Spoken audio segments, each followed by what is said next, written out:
Simply நீட்டாக ஒரு small zari செக்ஸ்டோட ஒரு காட்டன் உங்களுக்கு எடுத்துகிட்டு வந்திருக்கேன்.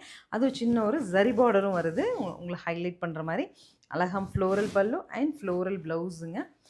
சாரி ரொம்ப ரிச்சாக இருக்குது. ஒரு 1000 கோட் பண்ணாலும் 1000 ருபீஸ்க்கு வர்த்து அப்படி தான் இருக்குது. இப்போ நம்ம என்ன கோட்டில் வந்திருக்குடா 650 பட்ஜெட்டில் அழகழகு கலர்ஸுங்க. மிஸ் பண்ணிட வேண்டாம். 10 பீசஸ் தான் இருக்குது. ஆனால் சாரியோட லக்ஷணம் அப்படிங்கிறது செம்மையாக இருக்குது. கட்டினீங்கன்னா ரொம்ப அழகாக இருக்கும். Normal wash. இன்னும் இருக்கிற கலர்ஸும் நான் அப்டேட் பண்ணுறேன். பொறுமையாக பாருங்கள். பிடிச்சதை உடனே ஸ்க்ரீன்ஷாட் பண்ணி புக் பண்ணிடுங்க.